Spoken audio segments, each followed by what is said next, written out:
Welcome to the CBS Radio Mystery Theater Archives, the only YouTube channel which has the original classic episodes of the CBS Radio Mystery Theater in order with no ads. Thank you for listening, and now, enjoy the show.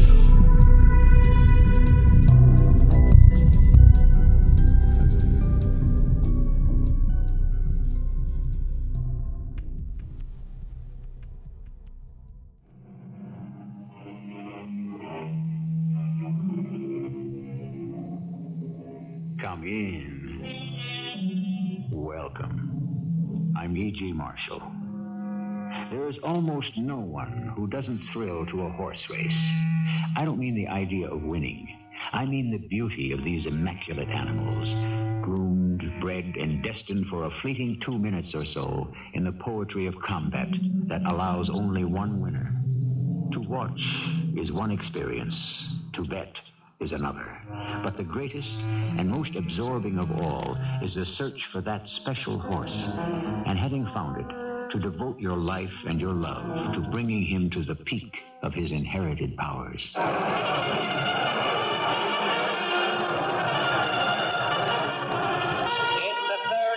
The Triple Crown that's on the line today, and the odds-on favorite is Malachi, the Wonder Horse, written by Stevie Oakes in more than one sense, the Wonder Jockey. More of that later. Can this Cinderella horse bring off the inconceivable? Will the race end with Malachi wearing the garlands of the Triple Crown? Well, in something around 2 minutes, we should know the answer as tear off.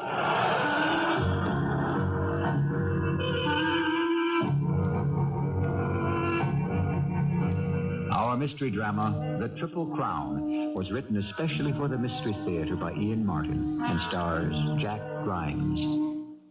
I'll be back shortly with Act One.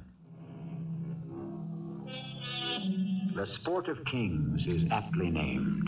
Once it was a sport that only royalty could afford.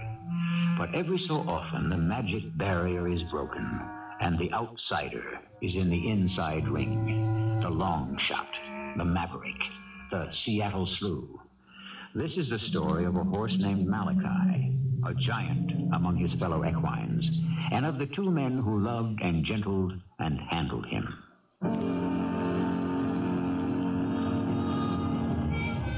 The lad was standing by a split-rail fence. He was a boyo of indeterminate age, small, well-muscled, a little above my own height. I'm 5 feet even myself at full stretch. His eyes were eager, and his whole body was athrill with wanting to be more than he was stuck with being. I felt this boy and me was destined for some long future. Hey there, Sonny.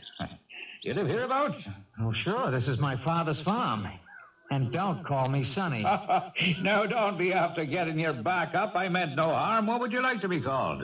My name, Stevie Oakes. And my name is Patrick Aloysius Devlin, at your service, and Paddy to my friends. Now, you're not making much of a friend of me. I'm on the edge of getting to be 20, and just because I'm small, there's no cause to make fun of me. Now, there's a bully boy flying off for you and ready to stick up for his rights. How tall are you there, boy? Well, I'm 5'1" and 5'8". Do you want to make any more of it? What would I make of it? Hold on there just a moment, and I'll show you. Now, if you look smart, you can tell that you tower over me by maybe 1 whole inch or more. Would I be anyone to be making fun of you? I'm sorry. It's just that I get a lot of it. Ah, don't I do? I've had it all my life, and I'm into the 50s already. But sure, I never cared. But this is just how I want it to be. You did? But why? So I could be a jockey and spend the half of my life on a horse's back without me giving him any real weight at all to trouble him. Were you a professional jockey? For real? Oh, I was that, boy. Do you see these wrists? 50 years ago, I could break a 2-before with my bare hands. I'm sorry. Are you planning to move here to Timkins Bend, Mr. Devlin? Paddy, to my friends? All right, Paddy. Well, now, Stephen, my lad, moving here would depend on circumstances, do you see? Why don't you come on back in the office and let's the two of us have a little business talk and see how I might work things out. He followed me from the front of the car to the back door, his eyes goggling at the Kelly green paint and all the glass windows and the length of her and all. And round the back, I opened the big rear door with a flourish. Will you step into my private sanctorum? Just use the trailer hitch as a step up. Okay. Is this a mobile home? Yes, it is that. And then again, no. It was not exactly for the former tenants. They were transients, you might say. It's a hearse. A hearse? But home it is to me. I live in it right through the winter. Without heat? Well, I got sleeping bags and a cot. Why don't I make us a wee cup of tea? You have a stove? Oh, all the comforts of home. Sure, this is my home. What's in the van behind? Mention his eminence and he speaks right up. It's a horse. Oh, my dear boy, Ian, be careful there with the loose tongue. Not a horse. Sure, it is the horse. The horse for all seasons. Always except in the winter. And that, you see, is the whole problem. And the discussion from man to man that we have waiting on the agenda to be settled. Discussion? Us? Well, what about? There goes the tea then, the darling tea. First we'll away with that, and then we can look to the business matters. Spot of cream in it and sugar? Well, I don't drink it much. Any way you want to serve it. Well, we'll put it in the pot and stew it up good and black, and then you'll be after taking a sip and making up your mind just the way it's going to suit your taste. Well, whatever you say, it's very kind of you. Way, sure, I have an ulterior purpose after all. You say this is your father's farm. Is he a horseman now?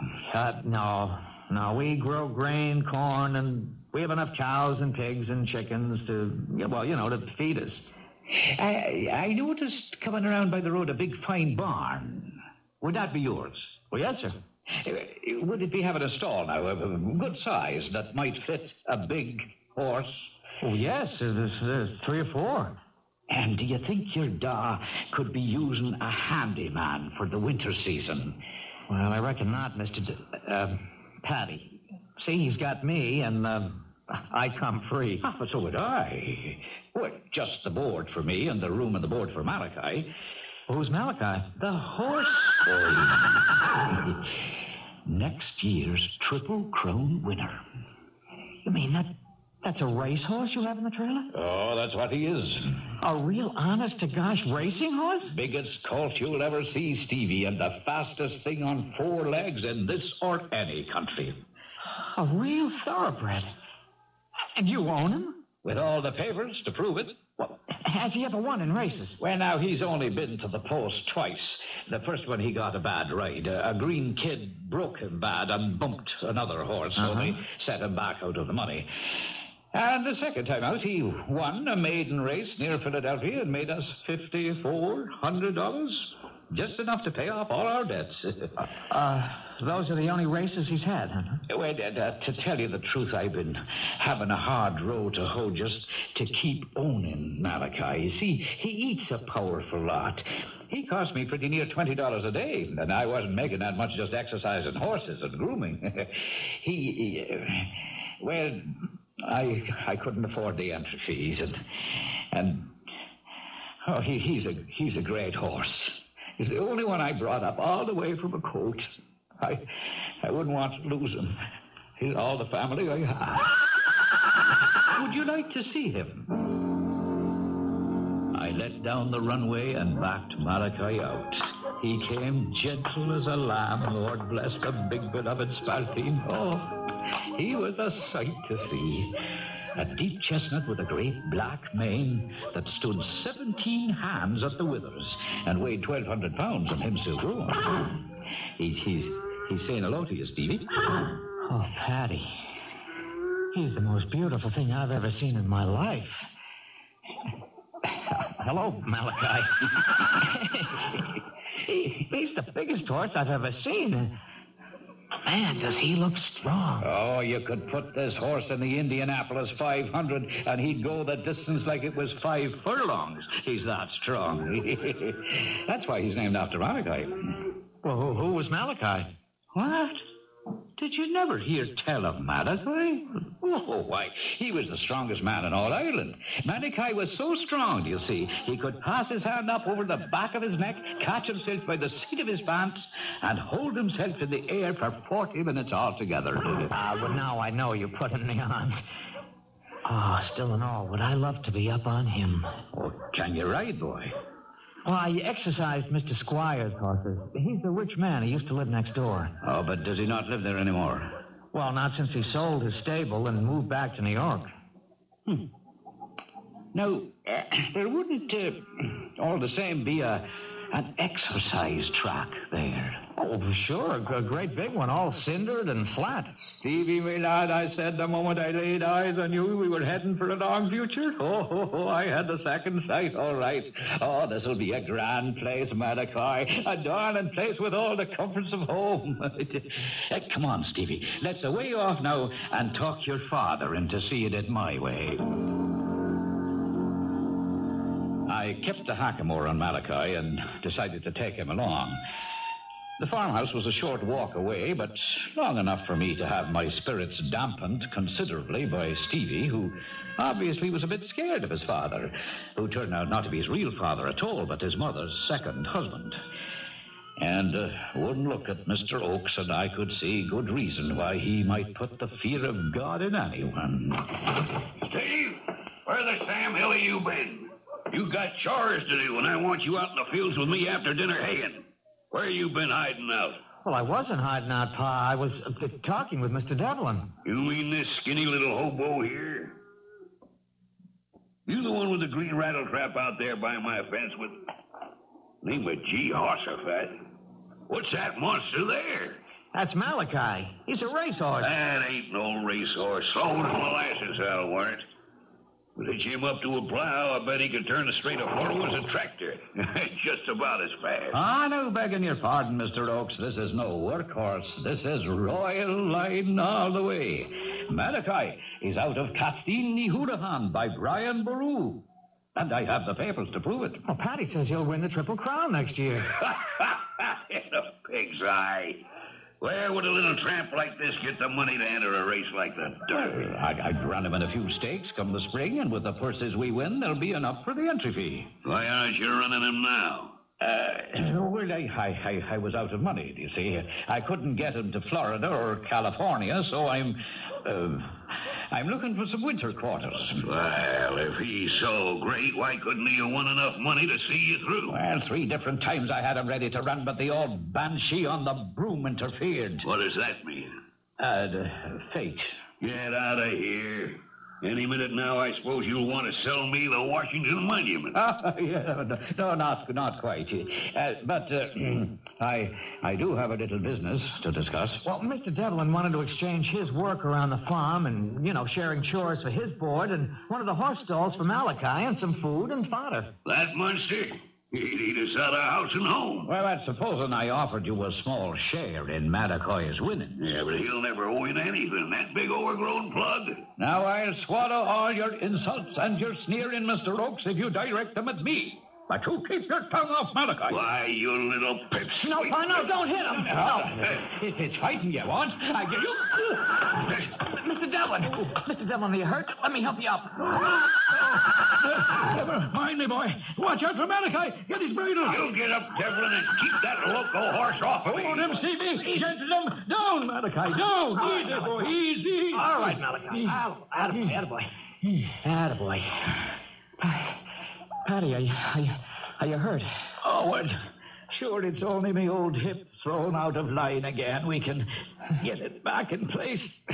But it'll be a long week before I can move myself again. It looks very much, Mr. Oakes, whether you like it or not. You've got a couple of non-paying guests. Unless you want me to turn Malachi loose to convince you.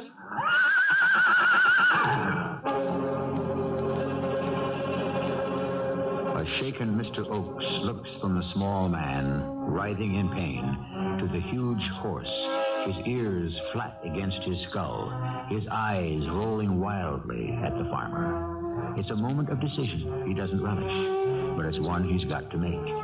Take a chance on being trampled, or accept, at least temporarily, however unwillingly, 2 more mouths to feed.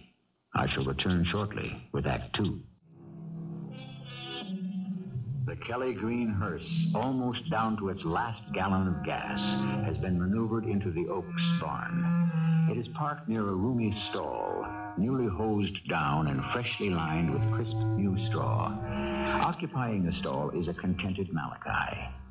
Inside the hearse, Paddy Devlin is lying on his cot of pain. Or rather, that's where he's supposed to be. Actually, checking carefully that he is alone, except for Malachi, he clambers out into the barn. All of a sudden, he is caught as Stevie comes into the barn. Paddy, what are you doing walking about? Well, I wasn't walking. I was dragging myself out to make sure my poor horse was being taken care of. Oh, I told you not to worry. After all the trouble we had resetting that dislocated hip. I don't see how you could put any weight on it. Well, that's mind over matter. Oh. Well, I brought you some dinner. I'll help you back to bed and then bring you the tray. Is your father about?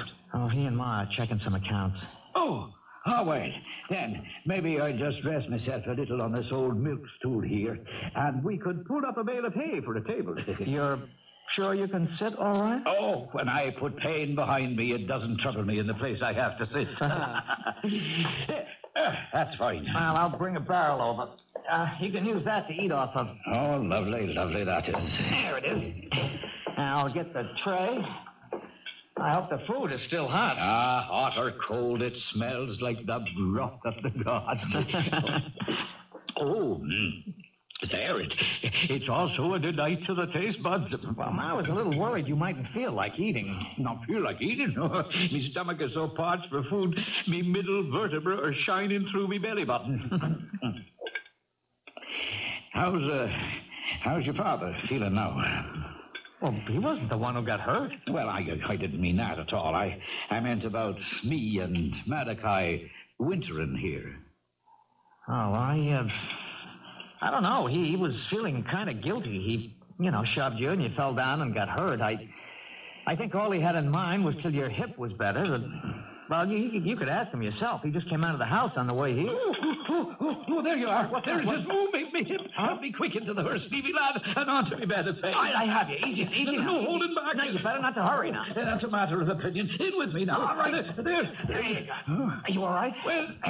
Well, maybe you could bring in the tray and put away the stool and the barrel. So my father wouldn't know you're moving around. Now, what has that got to do with it? Paddy, I think you're an old faker. Is that a way to talk to your elders? I'm talking to a friend. You have no more dislocated your hip than I did. Well, I could have. And if I didn't, your da would never have been after letting me and the horse stay. And that's what I needed and wanted. Hey, where are you? I'm in here, Pa, in the green wagon, giving Paddy, Mr. Devlin, his dinner. Well, you better haul tail out of there, boy. I told you I need your help in the fields. Yes, Pa. How are you feeling, Devlin? Oh, the pain is terrible cruel. But with the grace of Mary, I'll grin and bear it. Well, if it's all that bad, maybe you'd better be in a hospital. Oh, no. What I mean is, I wouldn't consider your having to bear all that cost at all. Me? Well, you did knock me down. Yeah. Well, all right. You and that ugly big horse can stay here a few days till you get over your fall, but that's it. Then, on you go. Oh, Pa, couldn't they be here for the winter? What's your interest in this? Well, with Mr. Devlin laid up, someone's got to exercise Malachi, and, well, that'd be the best Christmas present I could get with Mr. Squire gone with his horses. You haven't got time to go right. You've got farm chores to do. I could do them first, same as I did last winter, and then take care of Malachi on my own time. You ain't gonna have no time. There's too much to do. Well, that's why maybe you could use an extra hand as soon as I'm back on my feet again. And I heal fast. Well, that's good. Of course, the moment you do, I want you and that hay burner out of here. I can see how much he eats, and it's more than I intend to afford. Come on, Stevie, we got work to do. The moment they were gone, I'm out of the hearse as light as Phil the Fluter's ghost and off to peek out the barn and make sure. I have a bad hip. It's why I'm not a jockey anymore. But at the moment, it was no worse than usual. It was all a little fiddle-faddle to keep body and soul together for me and Malika. Ah, yes, I hear you, darling, and a pleasure it is to hear you quicker with the sound of a full belly again. I'm glad to say that mine is rumbling just as happily. But it's only temporary. How do we make it permanent enough for our needs? Oh, so you'd like a little walk after dinner to digest your meal, wouldn't you, Malika? Now, how am I going to do that in the middle of the day when I'm not supposed to be able to walk at all? Still in all, we're going to have to keep you exercised and stay in shape. But if I do it, then we no longer have the welcome mat out here, and the boy, Stevie, he's the answer, is he not? Right as rain. But how to do it? Maybe if I could have a little chat with her mother, it might do it. And as fate would have it, that's just what I was about to have. I was just dozing away, dreaming that Malachi was taking the Preakness by 11 1/2 lengths, when I heard the sound of her voice. Mr. Devlin? Yes? I wouldn't want to bother you, but I just wanted to make sure you were all right and take away the dishes and the tray. Oh, that's very kind of you. I could try to pass them on to you. Oh, it's no trouble. My land, you have this set up real comfortable. I could never have imagined a hearse. Oh, well, sure, it had passed its time for being suitable for the dead. It's the only way I could have afforded decent living quarters and all, with the horse to support. Oh, I saw him on the way into the barn. He's a magnificent animal. He's an animal who can make the fortunes of all of us, every one. What do you mean? I suppose you don't know the racing game, how horses are bred to run and win. I know that horses race and money is exchanged, but that's about it. Well, now, this, you see, is a kind of a special horse. Well, how do you know? I have the second sight. You can see into the future? When the magic is upon me. There is a horse here in your barn like no other horse ever existed. And you have a boy, your son, who is part of his destiny. I don't understand. Well, you have to, or all of us are up, down, dirty. Here's me, and I have spent my life training horses. Here's Malachi, the horse that can prove it all out. And here's your son, that I could train and make a jockey to ride him to victory. If I were to stay here, I could make a man out of Stevie 7 foot tall, no matter what he measures in inches. How? He has the love of horses in him, the size, the wrists, the desire. Give me a winter with him and Malachi under him, and he'll be wearing winning suits for the rest of his life. You're a strange man, but for some equally strange reason, I trust you. It's my farm after all, so I want you to stay. If you promise to do all you said for Stevie. Mrs. Oakes, I promise you on my heart. Well, I was ready to seize any advantage, and maybe that was the straw that swung things my way. For with Mrs. Oakes' help, it looked like Malachi and me were safe for the winter until... 110 3/5. That's Preakness time, let alone the Derby and the Belmont. Do you hear me? What'd you say? Bring him back here where a man can talk to you private. We're coming, Patty. Thank the good Lord I found a boy like myself to ride him home to glory. Oh, wasn't he beautiful? What was the time? 110 3/5. Oh, he'll win them all, Patty. You're going to be a millionaire. Oh, no, he ain't. Mr. Oakes, where did you come from? Oh, I've been watching what's been going on all through the winter. Biding my time. But where I come from right now is the courthouse. got a little piece of paper here. What paper? A show cause, they call it. Show cause? But for what? Why, for all the money you owe me for board and fees. Why shouldn't I possess that horse of yours? Looks to me like maybe I'm going to be the millionaire around here. Well, there you have it. That's what makes horse races, the difference of opinion. Technically, legally, who does own Malachi? Can he be possessed for a debt? And if he can, will he prove to be worth it? Is he really a wonder horse, or is he just a dream in which two undersized men hope to prove themselves, if not larger than life, at least as large? I shall return shortly with Act 3. It was the Scottish poet Robert Burns who said, "The best laid schemes of mice and men gang after gley." The quote could better be applied to horses instead of mice, particularly the rest of it, which goes, "And leave us naught but grief and pain for promised joy." With the coming of spring, the time had come to enter Malachi in a race. There were only two problems: who was his legal owner, and who would pay the entry fee. Pending these decisions, Stevie still rode him around the exercise track in the gray light of morning, and Patty still held the watch on him. How was the last quarter, Patty? 21:40. Beautiful. No horse in the world can touch him. If he runs. Oh, why shouldn't he? Well, first of all, there's the entry fee. And second, who owns him? He knows where he belongs. Oh, he may think he does, but he doesn't know the ways of men. Maybe I should just give up and turn him over to your father. He's not my father. Look, just one race, and you could pay him all you owe after Malachi wins. Oh, it's no use, laddie Buck. I haven't the money to race him or feed him or even, I suppose, the right to own him. And why should I deny you your chance? Me? Well, I've taught you all I know, boyeen, and you're ready to ride. The rest you have to learn by yourself. I'd only ride Malachi under your colors, Patty. Ah, there's a good lad and well-spoken. But it makes no sense. If I have no colors under which to ride, you won't be much of a jockey.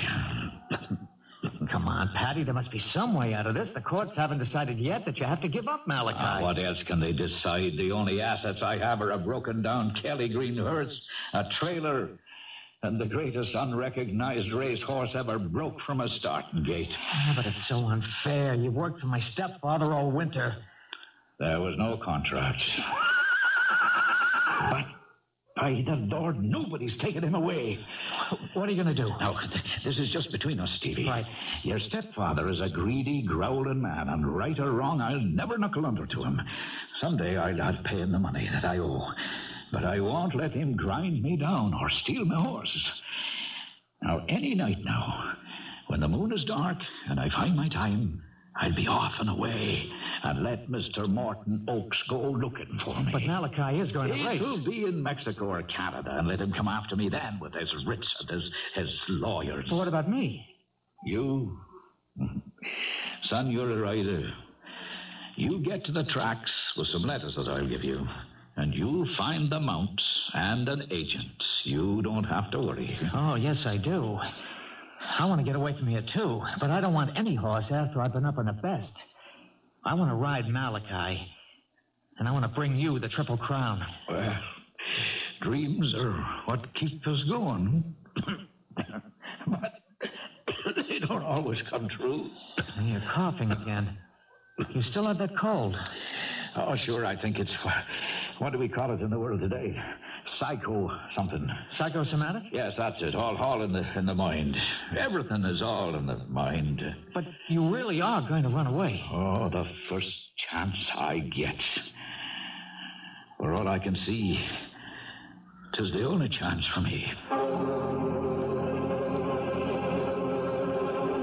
And I would have run, except for one thing I never counted on with my Celtic constitution. I came down with some kind of thing in the lungs that laid me flat on my back and near put the hearse back to its original function. But before that happened, something else did, which seemed like the answer to a prayer. Oh, Mrs. Oakes, is that you? Well, would you excuse my attire? Oh, it's no time for small talk of courtesies, Mr. Devlin. I've been talking with Stevie. Oh? And the fact of the matter is that I understand there's a stake race at Darsville that pays $12,000 to the winner. Well, that's right. It also costs $750 to register. $750? Well, I have over $600 here, and I'm sure this diamond pin of my mother's would cover the extra $100. Oh, you want to put up the money for Malachi to run? Yes. Does your husband know about this? No. And I don't want him to. This is for my son. It's my money. My present husband doesn't know about. Outside of the farm, it's all Stevie's father had left. Well, now, Mrs. Oakes, I can't be taking this money from you. I have no guarantee the horse will win. Oh, I thought you believed in him. Well, I do, but... Oh, you have a bad cold there. Oh, it is nothing. The wind's in the wrong quarter, is all. But how about this money? Take it. Enter Malachi. Let Stevie ride him. But if he loses... Well, how much worse off can we be? Besides, he can't lose. Mrs. Oakes, let me tell you some things. No, Mr. Devlin. Let me tell you. You came into our lives, Stevie's and mine, when we were at the end of all hope. You brought us a chance to rise above what we are, to escape a trap we're in. Well, the trouble is, ma'am, that's all it is when it all rides on only one race. A chance. Well, isn't it worth it for all of us? I paid the fee. We entered the horse, and Stevie was boiling with excitement. Oh, his mother had sold his silks Kelly green for Ireland and light pink for Virginia dogwood. The field was nothing. Malachi should come home in a romp. The only trouble was I came down with the sickness of the lungs, and Oakes found out about it, and Stevie ran into something he wasn't quite able to handle. A rough ride. And now they're coming around the back turn and into the stretch. Frontier Prince is in the lead, but bunched around him is the field. And the new horse, Malachi, is making his bid. He tried to go to the rail earlier and then swung out wide. His jockey is giving him a good ride, but he's inexperienced. And on this muddy track, it's difficult going for all, horses and men. And there goes Malachi, streaking through between Porter Mayfield and my own Dandy. He's running loose and easy, but with breathtaking speed. Oh, no. It looks like they're locked stirrups. My own Dandy and Malachi are forced off stride. They're slithering in the mud. Yes, it looks as if Malachi is down. No, he recovers himself miraculously. But his jockey has been thrown and is scrambling now to avoid being penned under the thundering hooves of the field as they round into the stretch.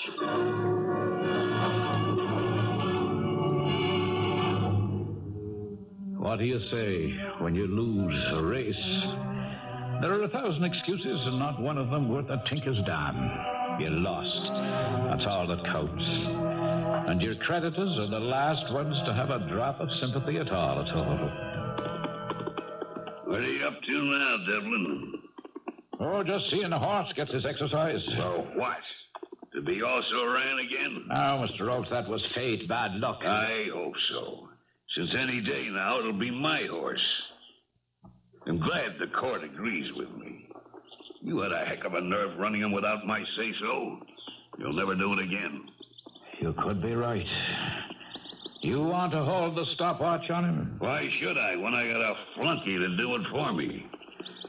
I rented him at Bradbury next week. You better get him ready. Bradbury? That's a bunch of scrag. That's right. I want to see if the plug is worth anything before I get into real money. You better have him ready. What's your clock on the back stretch? I wouldn't want to tell you, Stevie. What's the difference? Oh, Patty, come on now. Come on, what? He's not our horse anymore. Don't you want to fight for him? With what? I haven't anything left to fight for or with. What makes me feel worst of all is I took your mom's money.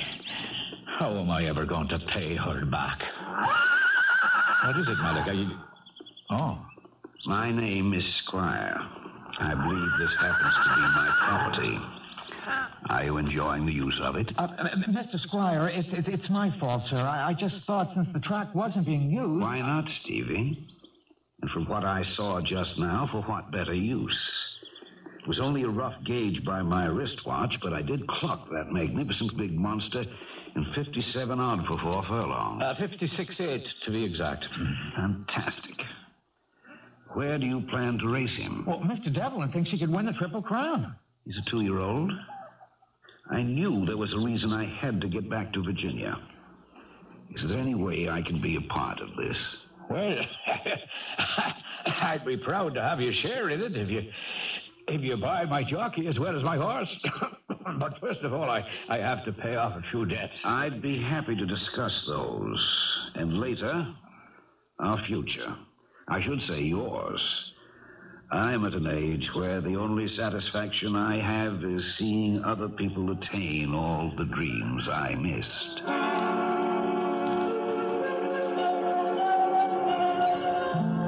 It's strange that after all the beginning, there isn't that much left to tell. We entered the Derby that year, backed by Mr. Squire's money. It was supposed to be a 2-horse race between Napoleon's Dream and Fancy That. But Malachi wanted going away.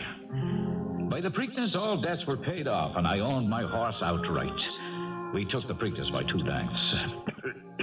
Stevie was aboard all the time, of course. The only trouble was this cold in my chest that I couldn't shake. And by the time the bellman came up, it was so bad, they had to put me in the hospital. I don't know what I'm going to do without you. Who's up in the saddle? You, not me. Everything I know, you gave me. A few tricks. The way to use your hands. Nothing, boy. The rest had to be born in you. I'll never know how you got us where we are. Well, we're not there yet, boy. There's still number 3. I promise you, if I can bring it to you, it'll be with every breath in my body. Well, now, don't forget poor old Malachi. He's the special wonder. Patty, I'd better leave you now. No, it's all right, Stevie. And I'll be watching you on the TV screen. You bring him home. Do you hear? Patty, I think you'd better leave him now, Mr. Oakes. Nurse, he's all right. Of course, he's just tired. Well, he is going to get well, isn't he? I know who you are.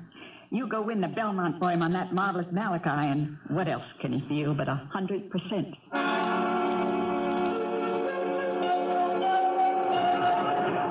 Coming into the back stretch, the field is well strung out with only Captain Courage and Dipsy Doodle well in the lead. The rest of the field's trailing far behind. Malachi, the favorite, has dropped off the pace, and it looks as if we will not have the Triple Crown winner this year.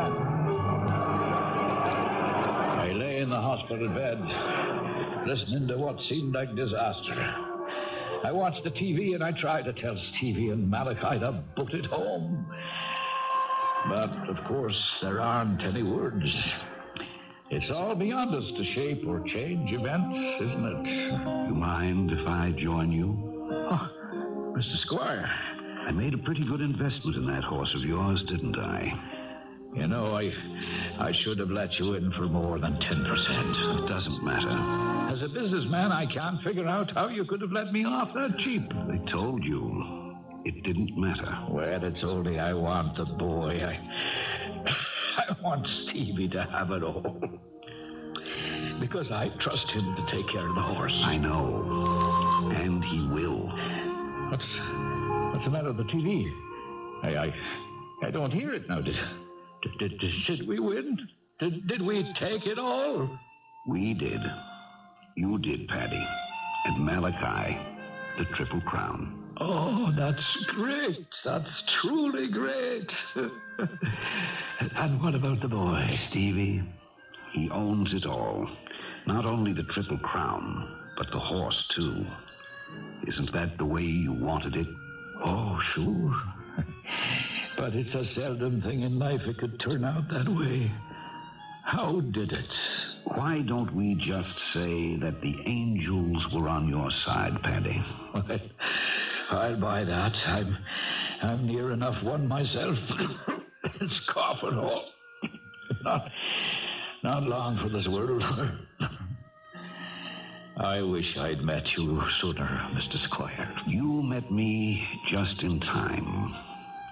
Welcome to the other side, Paddy Devlin.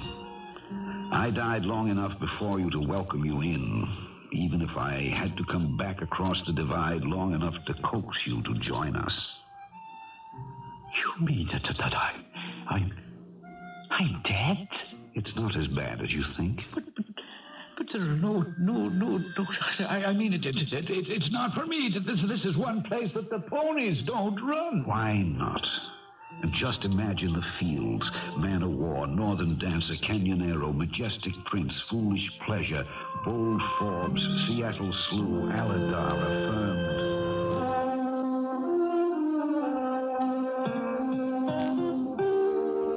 Horse racing, the sport of kings, a very special delight and interest.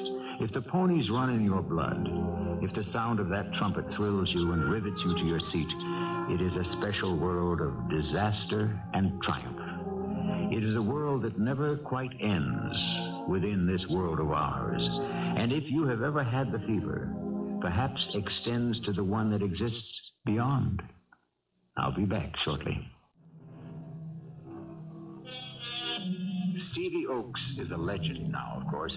He rides only one mount, Malachi, who has taken his place as the greatest money winner of all time.